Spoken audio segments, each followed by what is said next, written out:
पंजाब के खरड़ नगर में दिव्य गौ कथा का आयोजन श्री चंद्रकांत जी के मुखारविंद से कृपया सुनिए।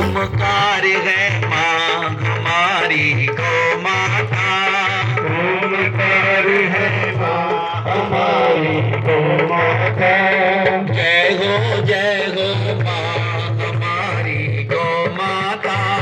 जय हो माँ हमारी गौ माता। पार ब्रह्म है माँ हमारी गौ माता। पार ब्रह्म है माँ हमारी गौ माता। जय हो माँ हमारी गौ माता।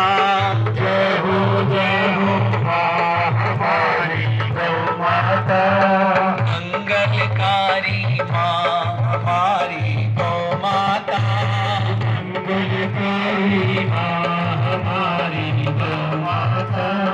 देवासुर संग्राम में हमने गौ माता को पाया था। रघुकुल में वह कामधेन थी। रघुकुल में वह कामधेन थी। नाना ने अपनाया था। भक्तों की भगवान हमारी गौ माता। भक्तों की भगवान हमारी गौ माता। जय हो माँ हमारी रक्षा हम दीक्षा है। आओ हम संकल्प करें। आओ हम संकल्प करें। गाय की रक्षा जो करेगा। गाय की रक्षा जो करेगा। उसकी रक्षा गाय करे। उसकी रक्षा गाय करे। करे मंत्र उच्चार हमारी गौ माता। करे मंत्र उच्चार हमारी गौ माता। जय हो माँ हमारी गौ माता। जय हो माँ हमारी गौ माता। मंगलकारी माँ हमारी गौ माता। मानवता पर आए हमारी गौ माता। मानवता पर आए हमारी गौ माता। जय हो माँ हमारी गौ माता। जय हो माँ हमारी गौ माता। अभय धाम और अभय ग्राम से। अभय धाम और अभय ग्राम से सबको अभय बनाएंगे। सबको अभय बनाएंगे। संत शक्ति उद्घोष बनी है। संत शक्ति उद्घोष बनी है। गौ साम्राज्य रचाएंगे। गौ साम्राज्य रचाएंगे। स्वतंत्रता संग्राम हमारी गौ माता। स्वतंत्रता संग्राम हमारी गौ माता। जय हो माँ हमारी गौ माता। जय हो माँ हमारी गौ माता। मंगलकारी माँ हमारी गौ माता। मंगलकारी माँ हमारी गौ माता। कुरुक्षेत्र उद्घोष बना है। कुरुक्षेत्र उद्घोष बना है। चलो गाँव की ओर चले। चलो गाँव की ओर चले। हर जन का संकल्प बना है। हर जन का संकल्प बना है। घर घर में अब गाय पले। हर घर में अब गाय पले। प्रकृति है विश्वास हमारी गौ माता। प्रकृति है विश्वास हमारी गौ माता। जय हो माँ हमारी गौ माता। जय हो माँ हमारी गौ माता। मंगलकारी माँ हमारी गौ माता, मंगलकारी माँ हमारी गौ माता।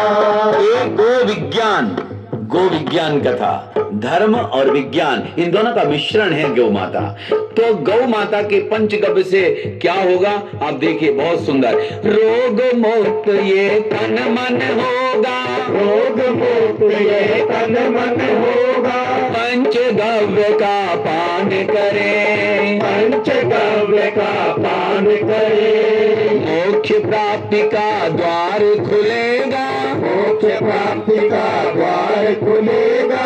गौ माता का ध्यान करे, गौ माता का ध्यान करे, अन्नपूर्णा माँ हमारी गौ माता, अन्नपूर्णा माँ हमारी गौ माता।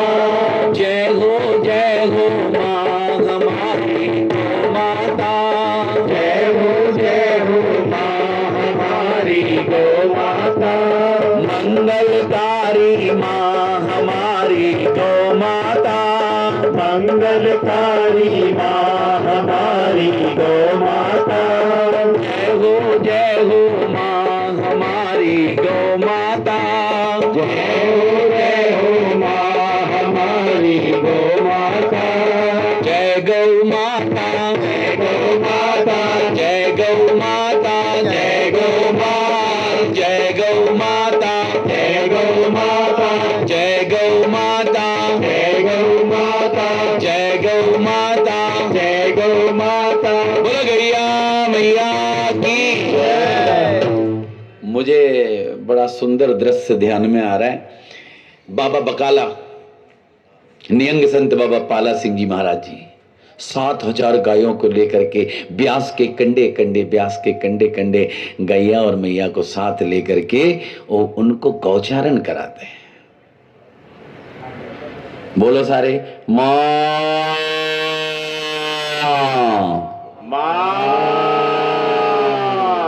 माँ शब्द के हुंकार से कंठ शुद्धि होती है।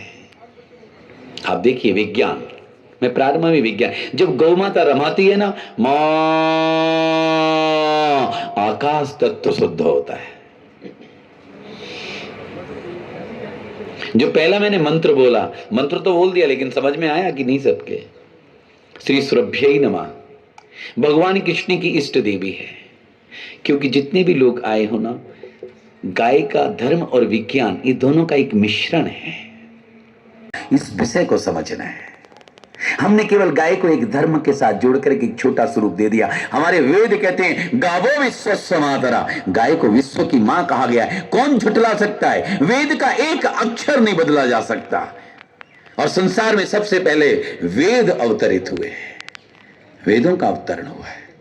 और वेद की ऋचा बोलती है गावो विश्वस्य मातरा, गाय विश्व की मां है। कितना समय पहले लिख दिया होगा, मां ऐसे ही नहीं कह दिया।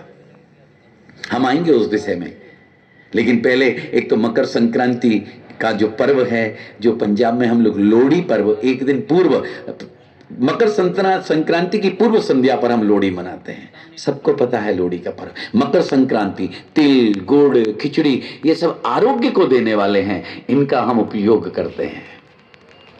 जीवन के अंदर शुभ दिशा में, ठीक दिशा में एक क्रांतिकारी विचार जीवन में आए, अपने जीवन के अंदर बदलाव आए, अपने जीवन के अंदर पवित्रता आए, ऐसा भाव लेकर के मकर संक्रांति पर्व है। असतो मा सद्गमया तमसो मा ज्योतिर्गमया मृत्योर्मा अमृतंगमया, ये सूत्र वेद का कहता है कि अंधकार दूर जा रहा है, प्रकाश आ रहा है। जीवन के अंदर प्रफुल्लता, जीवन अब अकर्मण्यता की ओर से कर्मण्य की ओर जाएगा। अभी शरीर ढीला ढाला होता है थोड़ा, आपने देखा होगा जीव जंतु भी ढीले रहते हैं, सांप की गति कम हो जाती है। अब जैसे ही सूर्य निकलेगा, अब गर्मी के दिन जैसे आएंगे, सूर्य उत्तरायण में प्रवेश करता जाएगा, जीव के अंदर अपने आप ऊर्जा आती जाएगी। यह है मकर संक्रांति। जीवन के अंदर परिवर्तन लाने का दिन है मकर संक्रांति। आज के दिन का इंतजार कौन कर रहे थे? भीष्म पितामह, इच्छा मृत्यु का वरदान था, सरसैया पर लेटे हैं, तीरों के बाण के गद्दे पर लेटे हैं, सिराना भी तीरों का है, घाव है, रक्त निकल रहा है, लेकिन इच्छा मृत्यु का वरदान है। पूछा कि क्यों नहीं छोड़ रहे प्राण? वो आज के दिन का इंतजार कर रहे थे, उत्तरायण का। मोक्ष के द्वार खुले हैं। भीष्म पितामह आज ही के दिन अगर हम देखेंगे तो राजा भगीरथ अपनी तप साधना के बल पर, उनके कितने पूर्वजों ने प्रयास किया कि मैं अपने पुरखों को तारने के लिए जो बताया कि गंगा आएगी नीचे, तब 60,000 पुरखे तरेंगे। कितने लोगों ने प्रयास किया रघुकुल के अंदर, कितने उनके प्रतापी लोगों ने प्रताप किया, लेकिन सफल नहीं हुए। लेकिन भगीरथ की तपस्या सफल हुई। स्वर्ग में विचरण करने वाली गंगा को आज के दिन ही इस पृथ्वी लोक पर अवतरित किया और सागर में मिली, इसीलिए कहा गंगा सागर। सारे तीर्थ बार बार और गंगा सागर एक बार। आज के दिन कितना पर्व है। गंगा ऐसी नहीं है, निर्मल है। उस आज के दिन हमें लेना चाहिए। मैं जरूर वैसे 2 मिनट में रख रहा हूं, क्यों? आज के दिन एक संकल्प करना चाहिए जो मानस के अंदर का है, निर्मल मन जन सो मोहि पावा, मोहि कपट छल छिद्र न भावा। भगवान कहते हैं मुझे कौन सा व्यक्ति पसंद है? जो निर्मल मन है। निर्मल मन जन सो मोहि कपट छल छिद्र न भावा। जिसके अंदर झूठ परेब छल कपट है, वो तो मेरी तरफ एक कदम नहीं बढ़ा सकता, एक कदम नहीं बढ़ा सकता। तो ये निर्मल गंगा से लिया गया है शब्द। ऐसे गंगा की तरह हम बहें, हम दूसरों को, जैसे पाप नाशनी गंगा है, हमारे पास कोई आ जाए तो वो आनंदित हो जाए, प्रफुल्लित हो जाए। ऐसा हमारा गंगा का निर्मल मन जैसा हमारा मन हो, हमारा तन हो। और मन अगर निर्मल है तो तन अपने आप से होगा। तन तो बाहरी दिखावा है, ये मन तो अंदर का है। ऐसा हमारा मन निर्मल हो, ऐसी गंगा से प्रेरणा लेनी चाहिए। तो आओ हम चलें वो पहले सूत्र में, जो मैंने एक भजन गाया था, उसके बाद में जो एक पहला गौ माता की जो कामधेनु पूजा मंत्र है, उस मंत्र को समझना कहा गया है। ये भी हमारे धर्म ग्रंथों में वर्णन है। और आप नोट करो, जब भी घर से निकलो इस मंत्र को बोल करके निकलो तो क्या होगा? सर्व काम दुदे देवी, सारे काम बनेंगे। मैं नहीं कह रहा हूं, हमारा मंत्र कह रहा है। सर्व काम दुदे देवी, सर्व तीर्थी विशेषणी, सारी इच्छाओं की पूर्ति करने वाली मेरी गैया मैया, और सारे तीर्थों का वास जिसके अंदर है, उस गौ माता के दूध से भगवान शिव का अभिषेक। और पावने सुरभि श्रेष्ठ, ये गौ माता पावन और श्रेष्ठ है। ये भी सुन लो क्यों? भगवान कृष्ण की इष्ट देवी सुरभि है। देवराज इंद्र की प्रिय गाय सुरभि है, इसलिए इसको पावने सुरभि श्रेष्ठ कहा गया। देवी तुभ्यम नमस्तुते, ऐसी सुरभि भैया मैं तुझे प्रणाम करता हूं। लक्ष्मी रे आलोक पाला नाम, यश वैभव और समृद्धि को देने वाली, तीनों लोकों का पालन करने वाली, यज्ञ से प्राप्त फलों को यानी यज्ञ के लिए घृत को देने वाली, और अनजाने में जो पाप हो गए उनको नष्ट करने वाली, हे गैया मैया मैं तुझे प्रणाम करता हूं। माताएं बहनें, कौन पहली रोटी गौ माता की निकालता है? जरा हाथ खड़ा करना। पहला बेड़ा हमारी माताएं बहनें पहला पेड़ा बेल करके तवे पे डालती हैं, तो उस पर आयरन ज्यादा आता है पहली रोटी पे, इसलिए पहली रोटी घर में मत दो किसी को, पहली रोटी गौ माता को निकालो। और एक निवेदन और है, इधर वाले लोग ध्यान से सुनना, पहली रोटी आप लोग कभी मत खाना, क्योंकि पहली रोटी गौ माता की है कामधेनु पूजा मंत्र के अनुसार। और अगर पति को हमारे बहन जी लोग खिला देते तो वो गाय बन जाता है फिर बिल्कुल। तो इसलिए पहली रोटी गाय को आप कहना मुझे निकाल के दे दो, गौ माता को मैं दे आऊंगा, हाथ लगवा लेना, बोलो गौ माता की जय। तो आजकल हमारी बहनें बहुत होशियार हैं, पहली रोटी गौ माता की वो पति को ही खिला देती हैं कि गौ बन के ही रहे। गौ ममता मई जो मात है, ऐसे देखे वो घात, धरा सुखी नहीं हो बई जे निकरे दुख भरी सांस। वो ममतामयी माँ है, ध्यान से सुनना। ये गौ को क्या कहें? ममतामयी माँ, वात्सल्यमयी माँ, जो सबको अपना बेटा मानती है। कोई भी धर्म हो, हिंदू मुस्लिम सिख ईसाई, किसी के घर में गाय हो, वो सबको दूध वही गुण वाला दूध देगी, सबको वही लाड़ प्यार देगी, सबकी संभाल करेगी। और हमारी गौ का तो इतना बड़ा विज्ञान है। अगर पुराने समय में कहते हैं जब गाय जंगल में चरने जाती थी, घर के अंदर, ये देखो विज्ञान है, घर के अंदर किसी को कोई कष्ट होता था, कोई तबीयत खराब होती थी, गौ भांप लेती थी कि इस मेरे घर के मेंबर को ये कष्ट है, ये बीमारी है। और वो जंगल में जाकर के उस तरह की जड़ी बूटी घास वगैरह खा करके आती थी और अपने दूध से, गोबर से, गोमूत्र से अपने घर के सदस्य की बीमारी को ठीक करने का काम मेरी गैया मैया करती थी। इतना बड़ा विज्ञान है गौ माता, ऐसी नहीं है। तो हम आगे चर्चा करेंगे। ऐसी सर्व काम दुधे देवी सर्व तीर्थी विसेचनी पावने सर्वी श्रेष्ठे देवी तुभ्यम नमस्तुते। ऐसी गौ माता का आज हम देख रहे हैं कितनी बेसहारा घूम रही हैं गौ माताएं। मैं तो इनकी टीम को कहूंगा, साधुवाद खरड़ की टीम, हमारी बहनें, हमारे युवा साथी सब निकलते थे लंपी डिजीज के समय, जाके सड़कों पर उनको उपचार करते थे, उनको दलिया खिलाते थे, हल्दी वगैरह आंवला वगैरह ऐसी सारी चीजें डाल करके उनको आयुर्वेद के माध्यम से, देसी इलाज के माध्यम से कितनी गायों की रक्षा की है। खरड़ की टीम की बात मैं कर रहा हूं।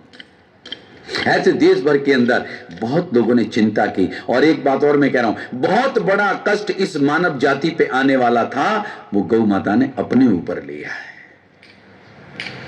राजस्थान में कितनी गाय चली गई।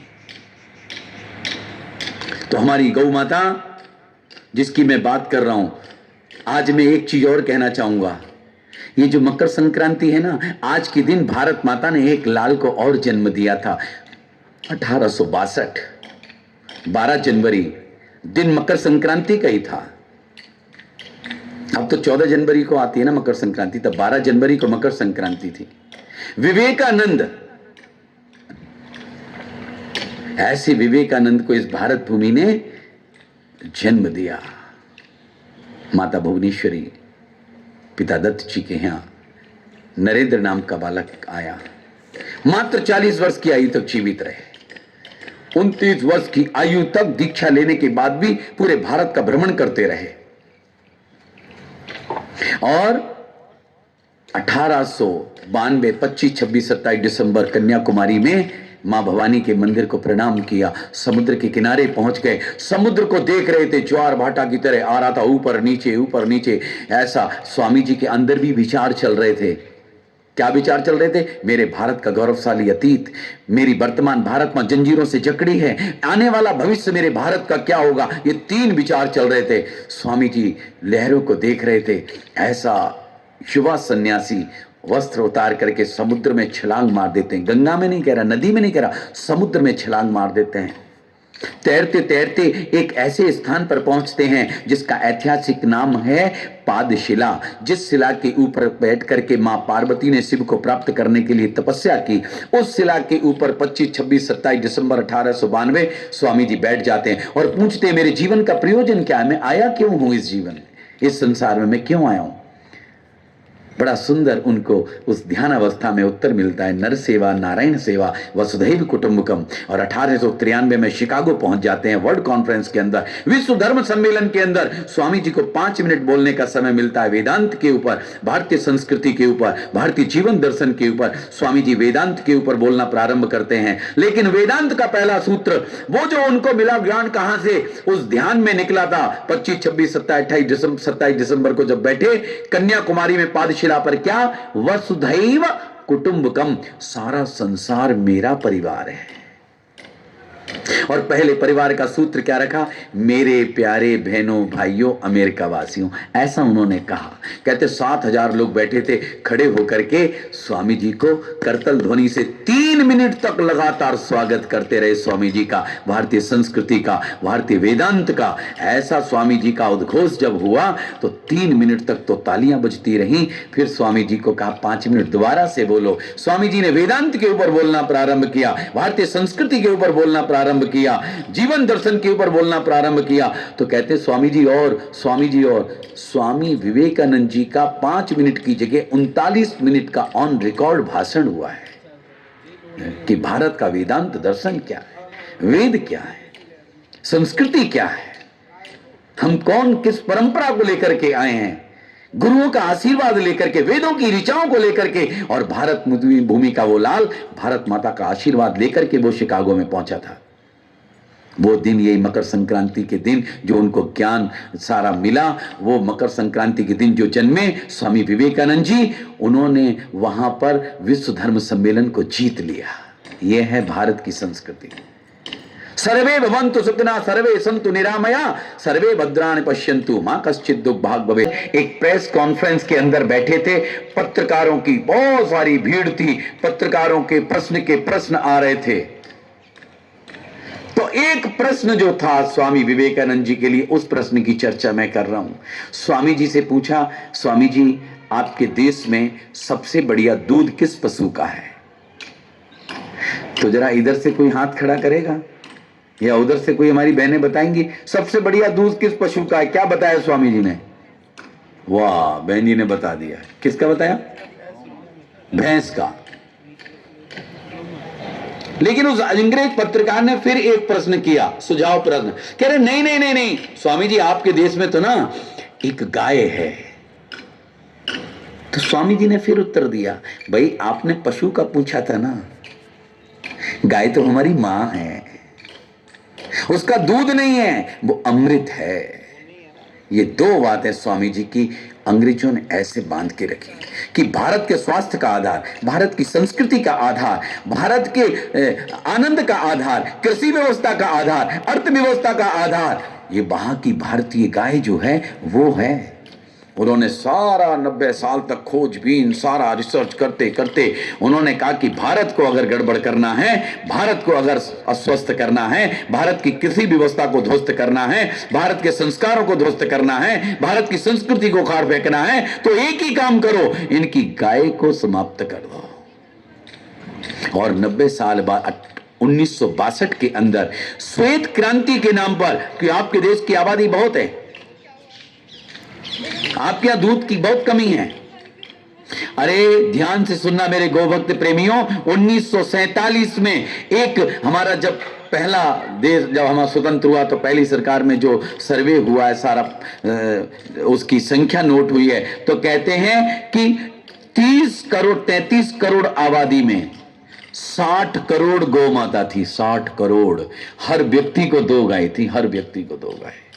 और आज आबादी 140 करोड़ और गौ माता रह गई मात्र 15 करोड़। कहां गई? नस्ल बिगड़ गई, कत्ल खानों में कत्ल हो गया। तो यहां से एक, अब देसी गाय क्या है उसको भी समझ लो, जिसके हम्प है, जिसके गल कंबल है, जिसके नाभि है, जिसके सींग है, और सबसे बड़ी पहचान जिसकी आंखों में आंखें डालो तो अपनापन आता है, वो है भारतीय गाय। जो फ्लैट है, झालर नहीं, नाभि नहीं, सींग नहीं, काली सफेद मिक्स जैसी है, उसमें 60% सुअर, 20% याक और 20% यूरास, 3 मिक्स ब्रीड है। उसका दूध नहीं, दूध जैसा दिखने वाला पदार्थ है जिसके अंदर BCM7 करके, मैं नहीं कह रहा हूं, ब्राजील की संसद में इस रिपोर्ट को पेश किया गया है कि HF जर्सी अमेरिकन हॉलिस्टन फ्रीजन जो है उसमें BCM7 करके एक जहरीला बैक्टीरिया है जिसके कारण BP, sugar, heart, kidney, cancer, ये सारी बीमारियां व्याप्त हैं। लेकिन हम देखते हैं वो इतना दूध देती है, वो इतना दूध नहीं है, दूध जैसे दिखने वाला एक पदार्थ है, एक धोखा है। हमारी गाय का इतना अमृत है, लेकिन वो अमृत है वो दूध। हम वो चीज हटे, वो कहते हैं सावधानी हटी दुर्घटना घटी, हम सावधानी छोड़ते रहे, लालच में सब्जबाग में आ गए। तो कुल मिला के इस विषय को हमने समझना है।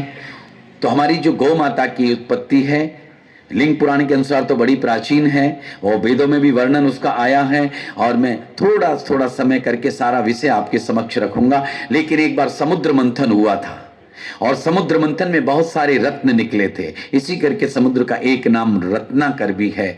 और उस समुद्र मंथन में भगवान विष्णु ने स्वयं कच्छप अवतार लिया, मंदराचल पर्वत के रूप मथनी को अपनी पीठ पे रखाया, समुद्र का मटका बनाया, बासुकी नाग की रस्सी बनाई, देवताओं ने दानवों ने मिलकर मंथन किया। ऐसे 6 पात्र थे। मंथन करते करते बहुत सारे रत्न निकले, ऐरावत निकला, हाथी निकले, अमृत निकला, विष निकला, लक्ष्मी जी निकली, औषधियां निकली हैं। और एक समय ऐसा आया, मंथन करते करते करते करते समुद्र से कामधेनु रूप 5 गाय प्रकट हुई हैं। बोलो गैया मैया की जय। सुरभि, बहुला, सुभद्रा, नंदा, सुशीला, ऐसी 5 कामधेनु स्वरूपा गौ माता निकली।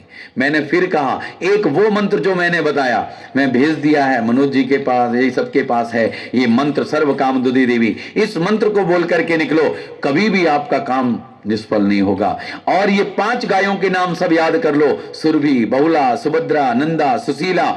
जब भी कोई काम करने जाना हो, आप इन 5 गायों को प्रणाम करके नमस्कार करके जाओ, धनो धन पुष्प भरा, कोई कभी कमी नहीं आएगी। ऐसा हमारी जो पांचों गाय देवताओं के हिस्से में आई, देवताओं ने अपने पास नहीं रखा, आपके और हमारे मानव कल्याण के लिए वो पांचों गाय, उन्होंने उस समय धरती पर 5 महर्षि हुआ करते थे। देखो कुछ चीजें जरूर याद रखनी चाहिए हम लोगों को। मैं कथा करके चला जाऊंगा, आप कहोगे शुरू से क्रम चल रहा है, लेकिन बीच में से कुछ छूटता जाए नहीं, तो इसके लिए हमें कुछ ना कुछ संग्रह करना चाहिए। कुछ जरूरी नहीं मैं ही कथा करूं, मैं तो कह रहा हूं आप सब लोग मिलकर के कम से कम अपने 10 घरों को बिठा करके इस गौ कथा को करो, गली गली में गौ कथा करो, गली गली में गौ भक्त तैयार करो। ऐसा एक विषय हमने मिलकर के सबने चलाना है। तो वो पांचों गाय उस समय जो 5 महर्षि थे, परम वैज्ञानिक थे, ऋषि जमदग्नि, ऋषि भरद्वाज, ऋषि गौतम, ऋषि वशिष्ठ और ऋषि असित, ऐसे 5 महर्षि थे जिन 5 आश्रमों में, उन महाआश्रमों में इन 5 गायों को भेज दिया गया और वहां से गायों की वृद्धि प्रारंभ हुई है। गायों के ऊपर उन ऋषि मुनियों ने रिसर्च प्रारंभ किया है। उसके पंचगव्य के ऊपर, दूध दही घी गोबर मूत्र के ऊपर पंचगव्य से मनुष्य चिकित्सा का विधान, एक हमारा आयुर्वेद में जब हम बीएमएस करते हैं तो उसमें एक चैप्टर है पंचगव्य। मैं नहीं कह रहा हूं, जब पढ़ाई करते बीएमएस की तो उसमें एक सिलेबस बुक है पंचगव्य से मनुष्य चिकित्सा, और उसमें लिखा है कि 80% जड़ी बूटियों का शोधन गोमूत्र में होता है, बाकी 20% का किसी का दूध में, किसी का दही में, किसी का घी में, ऐसी चीजों में शोधन होता है। कब वास्तव में वो जड़ी बूटी औषधि के रूप में तैयार होती है। इतना बड़ा विज्ञान है पंचगव्य। अब गौ माता के पंचगव्य को हम जरा अच्छी तरह से समझें। तो ये 5 महर्षियों ने इस गाय के विज्ञान को दिया, उसकी चर्चा हम अभी करेंगे। और अगला आता है बहुत सुंदर, गावो विश्वस्य मातरा। सारे बोलो जरा, गावो विश्वस्य मातरा। एक वेद की ऋचा आपको याद हो जाएगी। गावो, गाय विश्व की मां है, पंजाब की नहीं, भारत की नहीं, पूरे विश्व की मां है। और ये जो मां शब्द है, अब मां के ऊपर आप कहोगे तो फिर 1 घंटा तो मां के ऊपर ही बोला जा सकता है। कहते मथुरा से गोकुल की दूरी कितनी, जननी की कोख से मां की गोद जितनी। मां सदा नीरा है, गंगा है, शाश्वत है, सनातन है, चिरातन है, पुरातन है। मां प्रथम स्मित है, मां रुदन है, मां प्रण है, मां प्राण है, मां उत्सव है, मां उत्साह है, मां उमंग है, मां व्यक्ति का विराट है, मां दीप्त है, मां पूजित है, मां प्रण है, मां रित यानी मोक्ष है। मैं ये शब्द बोल रहा हूं ना जो हमारी सनातन संस्कृति में, जो हमारे वेदों में वर्णन है, मातृदेवो भव, पितृदेवो भव बाद में आया है। तो मां को कितना बड़ा स्थान दिया है, ये कल्पना करके देखो जरा। मातृदेवो भव, मां व्यक्ति का विराट है, मां को बताए पूजित है, मां पीपल की छां है। किसी ने कहा है ना बड़ा सुंदर, घर में 4 रोटी हो, खाने वाले 5 हो, भूख लगी है, सबको लगी है, अब 5 रोटी हैं, बांट के भी खाई, लेकिन एक रोटी से भी क्या होगा। तब वो एक ऐसा होगा जो कहेगा कि मुझे भूख नहीं लगी है, वो सिर्फ और सिर्फ मां होगी, वो 4 को रोटी दे देगी और कहेगी मुझे अभी भूख नहीं है, वो कहने वाली सिर्फ मां होगी। ऐसी गौ माता है, वो देती ही देती है। और ये जो मां शब्द की उत्पत्ति है ये भी गौ माता से है। और जब गाय ने मां का उच्चारण किया, 84 लाख योनियों में सिर्फ गौ माता है जिसका बच्चा जन्म लेते ही क्या कहता है, मां। तब से गाय मां के समान पूजे जाने लगी है। ऐसी गावो विश्वस्य मातरा। कोई प्राणी जगत में, संसार में 84 लाख योनि जन्म लेते ही मां शब्द उच्चारण नहीं करता, लेकिन गौ माता का बच्चा जन्म लेते ही बच्ची हो, बच्चा हो, मां ये शब्द का उच्चारण करता है। यहीं से मां शब्द सृष्टि में आया है।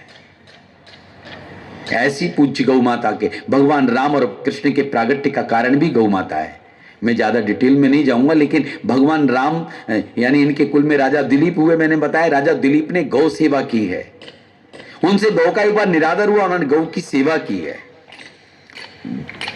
और पति पत्नी दोनों ने उन्होंने कहा भी तुम्हें श्राप से मुक्ति, उनको श्राप लग गया कि तुम्हारी संतान ही नहीं होगी, अब तुम्हारा आगे वंश नहीं चलेगा।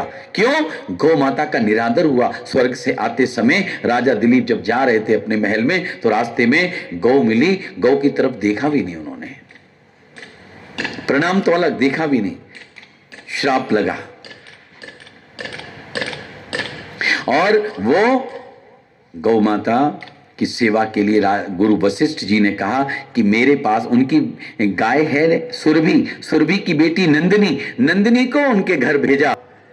हे सारे देवी देवताओं, इस संसार में केवल एक स्थान है, गौ माता, जिसमें आपको स्थान मिल सकता है।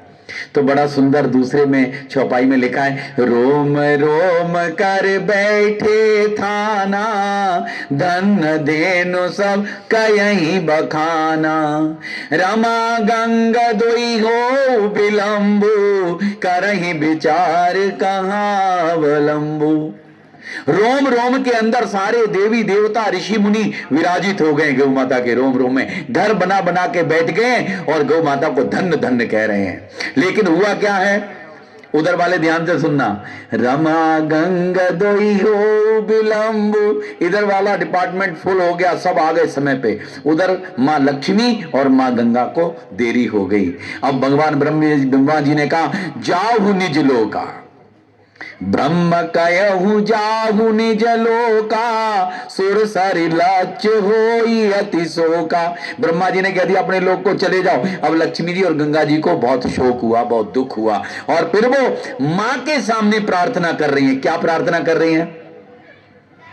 बड़े ध्यान से सुना, देखो तभी कहा है मातृदेवो भव। वो गैया मैया के सामने खड़ी होके माँ लक्ष्मी और माँ गंगा क्या कह रही है, कृपा करहु कहु देहु निवासु, कह रही है कि हे माँ कृपा करो, मैं कहीं अपनी देह में निवास दे दो।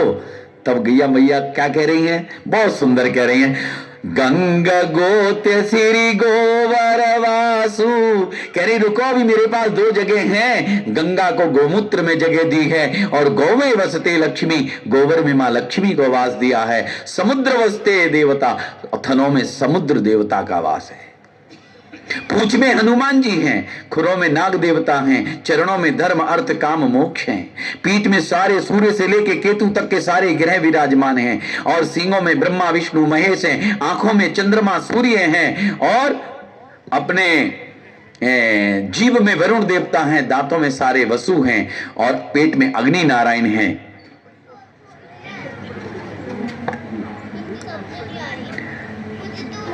ठीक है, समाचार आ गया है, समय पे ही सारा कुछ होगा, और कह रहे हैं कि 10 मिनट आप ज्यादा ले सकते हो। बोलो गौ माता की जय। ऐसा है कि ये सारे देवी देवताओं का वास गौ माता में, 33 कोटि देवी देवता विराजमान हैं गौ माता में। तो सर्वदेवमयी गौ माता, और गौ माता का जो दूध दही घी गोबर मूत्र है ना, पंचगव्य। अब हम थोड़ा विज्ञान में चलते हैं। पंचगव्य, 3 गव्य गाय देती है, एक दूध, एक गोबर, एक गोमूत्र। दही और घी बाद में तैयार होता है। अगर गोबर देखें, देखो भगवान कृष्ण ने 6 वर्ष की आयु से लेकर के यानी 12 वर्ष गौचारण किया है। ध्यान से सुनना, भगवान कृष्ण ने 12 साल गौ माता चराई है। बाबा बालकनाथ जी ने भी 12 वर्ष गौचारण किया है, और हमारे गुरु नानक देव जी ने भी 12 वर्ष गौचारण किया है। गुरु गोरखनाथ जी ने भी गौचारण किया है। और पंजाब में हम देखेंगे तो बाबा पाला जी निहंग संत कितने साल गौचारण किया। बाबा बकाला अभी 3.5 साल हुए उनको पूरा हुए। बाबा बकाले के आसपास ब्यास के कंडे कंडे सारी गौ माता को वो घुमाते रहते थे। मतलब क्या था, इन महापुरुषों ने जो गौ माता को चराया है, साक्षात भगवान के अवतारों ने जो गौ माता को चराया, उसका कारण है कि धरती पर गोबर गिरना चाहिए। एक ही चीज हो जाए, शुद्ध भारतीय गाय का गोबर अगर धरती पर गिरता है तो धरती पवित्र हो जाती है, धरती शुद्ध हो जाती है। वो 16 कंटेंट जो धरती को चाहिए वो गाय के गोबर में है। इसलिए गाय को विज्ञान कहा गया है, इसलिए गाय को मां कहा गया है। अरे गोबर में जरा ध्यान से सुनो, बड़ा सुंदर मानस लिखता है, जेहि घर गोबर लेपन होई, अन्न धन छीजत नहीं कोई, निर्मलता सुचिता तहाँ होई, सुर समूह ग्रह धावत सोई। समझ में आ गया ना? जिस घर में गौ माता के गोबर की लिपाई होती है उस घर में अन्न धन की कमी नहीं होती, उस घर में निर्मलता सफाई सुचिता बनी रहती है और उस घर के अंदर देवी देवताओं का समूह दौड़ा चला आता है, देवी देवताओं का समूह दौड़ा चला आता है। अच्छा जरा हाथ खड़ा करना, किस किसने सुना है या देखा है कि मेरे घर में मेरी दादी, मेरी माता जी या मैं या मेरे पूर्वज गोबर से लिपाई करते रहे हैं? जरा हाथ खड़ा करना। लो जी, होती नहीं है लिपाई गोबर से, पॉजिटिविटी आती है, उस घर में स्वच्छता आती है, निगेटिविटी दूर हो जाती है, नकारात्मकता। जो दूषित रेडिएशन है वो घर में एंटर नहीं करती है। इतनी गाय की गोबर की महिमा है। मेरो मल मल शोधक नहीं, मेरा मल मल नहीं है, गौ माता भगवान शिव को कह रही है मेरा मल तो मल शोधक है, मल को भी शुद्ध कर देता है। शुद्ध भारतीय गाय के गोबर में कभी दुर्गंध नहीं आ सकती। और गाय के गोबर को अगर आपके वेन्स कमजोर हो, आपके जोड़ों में दर्द हो, आप देसी गाय के गोबर को लेकर के और ऐसे करो, आपके जोड़ों के दर्द, आपकी वेन्स ठीक हो जाएंगे। चर्म रोग हो, आप गाय के गोबर से लेप करो और 2 घंटे हल्की धूप में बैठो, आपकी स्किन डिजीज, अगर पीजीआई भी कह दे कि सोराइसिस है, स्किन डिजीज बहुत तगड़ा है, अब ठीक ही नहीं हो रहा एलोपैथी से, आप आज एक चीज नोट कर लो और दावे के साथ उसका प्रयोग कर लेना। बोलो गौ माता की। जो गौ जंगल में घूमती है उसका गोबर धरती पर गिर जाए, वो गोबर सूख जाए, उस गोबर को घर ले आओ, उस गोबर को जला करके उसकी राख को तैयार कर लो। ये फार्मूला नोट कर लेना। स्किन डिजीज ऐसा है, एम्स ने भी, कहीं से भी, चर्म के स्पेशलिस्ट ने भी मने कर दिया कि अब इसका कोई इलाज नहीं है। और आप नोट करना कि बहुत बड़ा इलाज है, 5 लाख रुपए का खर्च है इसमें। जंगल में विचरण करने वाली गाय, उसका गोबर जो धरती पे गिरा हो, मिट्टी में गिरा हो, वो गोबर सूख जाए, उसको ले आओ, उसको सुखा के, सूखा तो हो गई, उसको अच्छी तरह से जला के उसकी राख विभूति तैयार कर लो और एक गड़वी में अच्छी तरह से उसको डाल दो, अच्छी तरह घुमा के शिवलिंग के ऊपर उसको चढ़ाओ और नीचे से जहां से जल जा रहा है उस जल को दोबारा एकत्रित कर लो और उस जल से उस स्किन के ऊपर स्नान कर लो। 1 घंटे के अंदर रिजल्ट आना प्रारंभ हो जाएगा। बोलो गौ माता की। ऐसे नहीं बोल रहा हूं, प्रयोग कर लेना। प्रोसेस समझ में आ गया? आपके घुटने में कोई प्रॉब्लम है बहुत बदलने वाली जैसी स्थिति में, मानसा का उदाहरण देता हूं। सरदार देवेंद्र टेक्सला जी, नाम किस किस ने सुना है? सुना है किसी? 1 2 देवेंद्र टेक्सला जी की पत्नी 72 वर्ष की आयु में पटियाला जलंधर आई थी अपने कार्यकर्ता के, पौड़ी चढ़ नहीं पा रही थी, तो वो कह रहे हैं कि मैंने अपना घुटना बदलवाना है। मोहाली कहाँ की बात कर रहे थे, तो उन्होंने देवेंद्र टेक्सला जी ने कहा सरदार जी ने कि भाई मेरे पे भी गौ माता ने कृपा की है, लीवर का कैंसर 20 साल पहले था, डॉक्टर कह रहा कि 10 दिन रह गए कि 20 दिन रह गए, मैंने गौ माता का गोमूत्र पी के आज मुझे 20 साल हो गए, जा भगवान तू भी ठीक कर। और गोबर से, गोबर की लिपाई की 3 महीने 90 दिन लगातार, एक पेन किलर ऑयल आयुर्वेदिक लगाया पूरी लात पे, उसके बाद गोबर की जली हुई राख विभूति को अच्छी तरह से मला, उसके बाद रोज ताजा गोबर लगा के 2-2.5 घंटे रखते थे। आज भी माता जी ऑपरेशन नहीं कराया, ठीक है, मानसा में मिला हो जाके। बोलो गौ माता की। ऐसे उदाहरण, गाय के गोबर का रस निकाल लो, जिस दिन डिलीवरी डे हो उस दिन जब प्रसव की पीड़ा उठे, शुद्ध देसी गाय, स्वस्थ गाय के गोबर का रस 8 कपड़े की तह से छान करके, जिस बहन को डिलीवरी है, जिस दिन प्रसव की पीड़ा, जब प्रसव होने वाला है, डिलीवरी होने वाली है, 30-40 ml पिला दो, within 1 hour normal delivery. बोलो गौ माता की। इस करके गाय विज्ञान है। गोबर की पाती को जला करके हम घर में धुनी दुखाते थे, सारा घुमाते थे घर में। क्या था? सब नेगेटिविटी दूर होती थी, ऑक्सीजन क्रिएट होती थी घर में, स्वास्थ्य अच्छा रहता था, कोई अस्थमा नहीं, कोई बीमारी नहीं। क्यों? और आज हम वो काली वाली धूप बत्ती ऐसे करके जलाते हैं, रबर टायर मोबाइल की बनी, हमारे को नाक में प्रॉब्लम, गले में प्रॉब्लम, सांस में प्रॉब्लम। शुद्ध देसी गाय के गोबर से बनी। अब गोबर पे कहो तो समय तो कम बचा है, आधा घंटा रह गया है। तो गोबर पे कहो तो 3 दिन की कथा तो धवन जी गोबर पे चलेगी। तो कभी ठीक है, कभी आयोजन करेंगे पूरे बड़ा, सब खरड़ के सभी तरफ की बस्तियों को इकट्ठा, एक एक विज्ञान के बारे में चर्चा करो। गौ विज्ञान है, केवल धर्म नहीं है। हमने इसको केवल धर्म के साथ जोड़ा कि गौ माता को पहली रोटी दे। हाँ, रोटी गाय का भोजन नहीं है, लेकिन मम पापम विपोहतु, उसके लिए एक रोटी आवश्यक है, घर को संस्कार देने के लिए, घर के अंदर एक अपनी संस्कृति को पहुंचाने के लिए, बच्चों के अंदर गौ माता के प्रति श्रद्धा भाव निर्माण हो। इस काम के लिए हमारे ग्रंथों ने पहली रोटी गौ माता की, हमारी गोग्रास सेवा समिति इसी नाम से कितना बड़ा काम कर रही है मोहाली खरड़ के अंदर, तो इसलिए पहली रोटी गौ माता की। भोजन नहीं है गाय का रोटी, लेकिन पहली रोटी घी शक्कर लगा करके देना, तो उसको आयरन की मात्रा पूरी करना, और मम पापम विपोहतु, अपने अनजाने में हुए गलती पापों को नष्ट करना, यह है पहली रोटी गौ माता की। तो गौ का गोबर भी अपने आप में पूर्ण विज्ञान है। गौ का गोमूत्र, आज से 4 साल पहले, मैं ऐसे ही नहीं बोल रहा हूं, गुरुकुल कांगड़ी ने लेबोरेटरी टेस्ट कराया गोमूत्र का और गंगा जल का। गैया मैया ने ऐसी नहीं कह दिया गंगा को कि गोमूत्र में आ जाओ बस जाओ। गंगा जल और गोमूत्र की कल्चर सेम पाई गई है, प्रकृति सेम पाई गई है, इसलिए गंगा जल कभी खराब नहीं होता। और मेडिकल साइंस कहता है कि एक व्यक्ति को स्वस्थ रहने के लिए 24 कंटेंट जरूरी हैं, vitamin A, B, C, D, E, carbohydrate, magnesium, urea, acid, तांबा, लोहा, सोना, चांदी, 24 के 24 ये कंटेंट, ये तत्व मेरी गैया मैया के गोमूत्र में पाए जाते हैं। बोलो गौ माता की, इस घर की गाय की महिमा है, बाकी के मूत्र की क्यों नहीं। हमारे देवेंद्र टेक्सला जी गौमूत्र से आज 20 साल काम उदाहरण, कितने लोगों के कैंसर उन्होंने ठीक किए, उसके बाद हजारों लोगों के। उन्होंने 2 गाय अपने घर में रखी और उन गाय से उन्होंने औषधियों का निर्माण प्रारंभ किया। कभी दर्शन करके आना, अब तो काफी आयु हो गई उनकी, ये 20 साल पुरानी बात बता रहा हूं आपको मैं, जब उनको लीवर का कैंसर हुआ, लास्ट स्टेज थी, और गौ माता के गोमूत्र से वो आज तक जीवित हैं। कितने लोगों का, जयपुर से लेके राजस्थान से लेके कितने लोगों का, तो कुल मिला के गौ माता के गोमूत्र को अगर 1 ढक्कन गोमूत्र बाल्टी के पानी में हम डाल के और स्नान कर लेते हैं, तो सारे स्नायु जाल हमारा बढ़िया हो जाता है, सुरक्षा कवच हमारी बॉडी के लिए मिलता है, ऊर्जा मिलता है, स्फूर्ति ताजगी रहती है हमारी बॉडी के अंदर।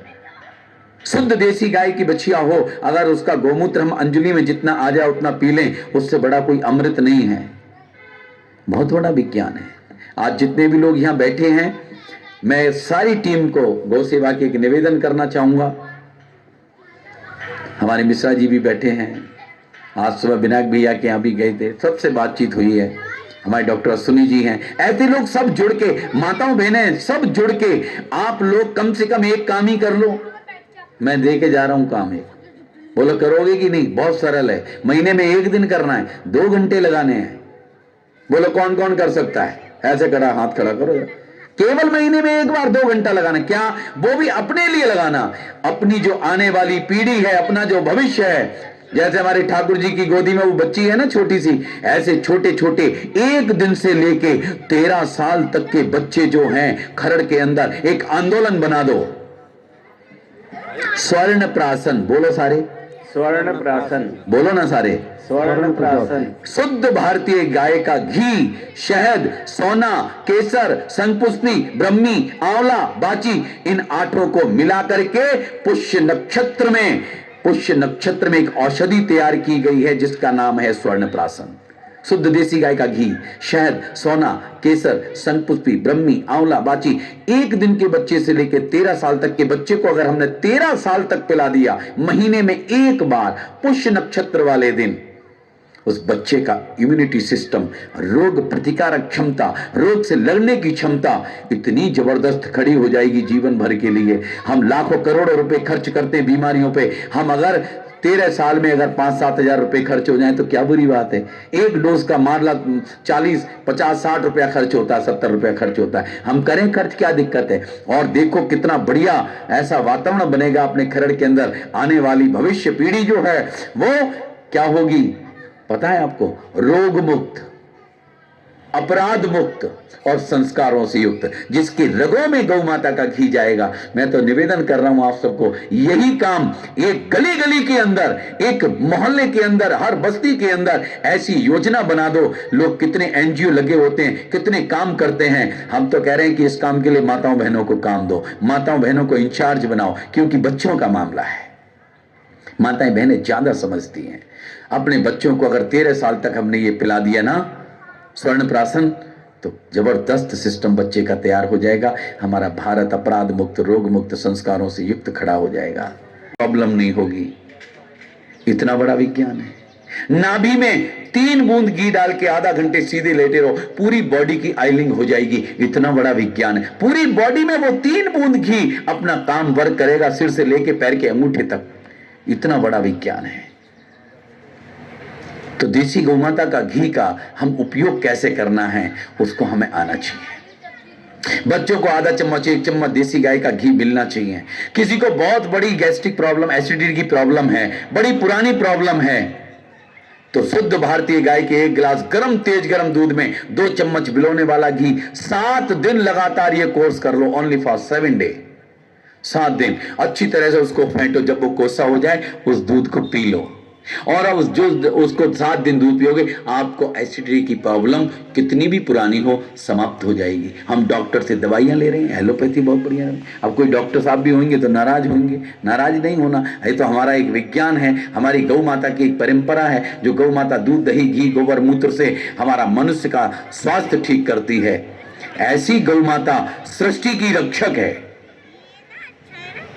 सृष्टि की रक्षक कहा है गौ माता को? जल, जमीन, जंगल, पर्यावरण, जीव समूह, स्वास्थ्य और संस्कार, इन 7 की रक्षा करने वाली है मेरी गौ माता। ये जो सृष्टि है, जो पर्यावरण है, जीव समूह है, स्वास्थ्य है, संस्कार है, इन सब की रक्षक है। ये हमारी गौ माता क्या है? पंचभूतों की मां है। सब लोग जरा ऐसे करो, प्रैक्टिस ऐसे बोलो, जल, पृथ्वी, आकाश, वायु, अग्नि। ये 5, छित, जल, पावक, गगन, समीरा और पंच तत्व से बना अधम शरीरा। ये 5 तत्वों से मिलकर शरीर बना है। और 6वां जो प्रकट स्वरूप परमात्मा का अंश है, जिसको कहा ईश्वर अंश जीव अविनाशी। इन 5 को वो चला रहा है, इसी से शरीर बना है। और उस शरीर के अंदर एक छोटा सा अपना अंश भेज दिया उस अंशी ने। वो अंशी है, हम उसके अंश हैं, और वो अविनाशी है। इसलिए हम कहते हैं हम मरते ही नहीं हैं। हम 13 दिन बाद फिर अपने कर्मों के अनुसार कहीं ना कहीं जन्म लेते हैं, फिर किसी ना किसी रूप में अपने कर्मों के अनुसार जो हमें योनि मिली है उसको हम धारण करते हैं। इसलिए वो अंश तो समाप्त नहीं हुआ, वो कहीं ना कहीं अगली जगह चला गया। तो ऐसे 5 तत्वों को शुद्ध करने का काम ये गौ माता करती है। जल को शुद्ध गोमूत्र करता है। अभी विज्ञान बता दूं, आपका पीने वाला पानी, आज आरओ वगैरह लग गए हैं, हर घर में मैं देखता हूं आरओ वाला है, लेकिन पोषक तत्व तो निकल गए उसके, हरे तत्व तो निकल गए ना। टीडीएस कुछ रहना चाहिए ना, लेकिन फिल्टर ने सब उसको समाप्त। फोका फोका पानी पी रहे हैं। आज घुटने की प्रॉब्लम, कमर की प्रॉब्लम, मोढे की प्रॉब्लम क्यों आ रही है? बहुत बड़ा कारण है। तो आप घड़े के पानी में 1 ढक्कन गोमूत्र डाल दो, अर्क नहीं, गोमूत्र सीधे, गौ माता शुद्ध भारतीय गाय का, आपका सारा पानी फिल्टर हो जाएगा 100%। आप गोबर की 1 चुटकी राख डाल दो, शुद्ध देसी गाय के गोबर की, आपका पानी 100% प्योरीफाई हो जाएगा। इतना बड़ा, पहले डेरे होते थे, सब जगह जाते थे तो वो 1 चुटकी देते थे, हाथ पे रख देते थे और हम लोग हल्का सा टच करते थे। वो क्या है? सारा सफाई का काम, अंदर शुद्धिकरण का काम वो करता था। लेकिन हम धीरे धीरे दूर हटते गए। तो गोबर, गाय का गोबर धरती को शुद्ध करता है। गाय के मुंह से ऑक्सीजन निकलती है, पीपल के पेड़ से 24 घंटे ऑक्सीजन निकलती है, तुलसी के पेड़ से 24 घंटे ऑक्सीजन निकलती है। ये तीनों चीजों की मात्रा बढ़नी चाहिए तो वायु शुद्ध होगी। और देसी गाय के देसी घी से जब अग्निहोत्र होगा, ज्योत जलेगी, तो अग्नि शुद्ध, यानी जठराग्नि ये शुद्ध होगी। और 5वां आकाश, नासा कह रहा है आकाश तत्व, ये भी अशुद्ध हो रहा है। लेकिन जब कोरोना काल हुआ ना तो 2-2.5 साल में पर्यावरण बहुत शुद्ध हुआ। नासा की खोज है, उसने बताया कि ओजोन की कम से कम 20 साल की रिपेयर हो गई, व्हाइट वॉश हो गया। लेकिन अभी और नहीं चेते, 25 साल हम और पर्यावरण के प्रति जागरूक नहीं हुए तो क्या होगा, ओजोन की लेयर में होल हो जाएगा और वो छेद हो जाएगा, तो वहां से सूर्य की किरणें जो फिल्टर होके आती हैं वो डायरेक्ट आएंगी, स्किन डिजीज होंगे, चर्म रोग होंगे, स्किन के कैंसर होंगे, संभाल नहीं सकते हम। लेकिन उन्होंने कहा ये जो भारत की गाय है ना, ध्यान से सुनना, नासा बोल रहा है, ये जो भारत की गाय है ना, जब करती है शाम को धूली बेला के समय जब अपने घर आती है जंगल से और घर के आने की खुशी में रमाती है, तो मां के रमाने से, मां की आवाज से, मां के उच्चारण से आकाश तत्व की शुद्धि होती है। देखिए कितना, धरती पर गाय रमा रही है लेकिन आकाश तत्व शुद्ध हो रहा है, ओजोन की लेयर को सुरक्षा। इसलिए देवताओं ने गौ को पूजा है, गौ हमारी धरोहर है। तो मेरा एक निवेदन है सबसे, एक बार जरा सीधे बैठ जाओ, हम विश्राम की ओर जा रहे हैं। एक निवेदन में, मैं तो आज यहाँ हूं, पता नहीं कितने दिन बाद, 2 महीने बाद, 3 महीने बाद कब यहाँ चक्कर लगा, लेकिन एक निवेदन आपसे कर रहा हूं कि आप सब गौ माता की सेवा के लिए कुछ ना कुछ जो कर सकते हैं। आज हमारे गौ सेवा की टीम जो यहाँ है, मनोज जी खड़े हो जाओ जरा, और कौन कार्यकर्ता आपके यहाँ के, खड़े हो जाओ जरा, ठाकुर साहब खड़े हो जाओ जरा, और हमारे अजय जी इधर हैं ही हैं, ठीक है। तो इन लोगों को नाम लिखा के जाना, बैठ जाओ कि हम इतना काम कर सकते, अपना नंबर दे के जाओ। यही आपसे दक्षिणा है कि गौ सेवा के लिए इतना सा काम कर सकते। अपनी गली में कर सकती हूं, अपनी गली में कर सकता हूं मैं, अपने मोहल्ले में कर सकता हूं मैं, अपने खरड़ में कर सकता हूं मैं, अब करो। महीने में 2 दिन कर सकता हूं, हफ्ते में 1 घंटा रोज दे सकता हूं। ऐसी गौ सेवा की टीम से हम जुड़े। अपना कोई स्वार्थ नहीं है, अपना एक ही स्वार्थ है, मेरा समाज अच्छा हो, मेरा राष्ट्र अच्छा हो, मेरा खरड़ अच्छा हो, आने वाली पीढ़ी बढ़िया हो, उसको स्वास्थ्य अच्छा मिले। ऐसा एक संकल्प लेकर के हम लोग आज यहां से जाएं।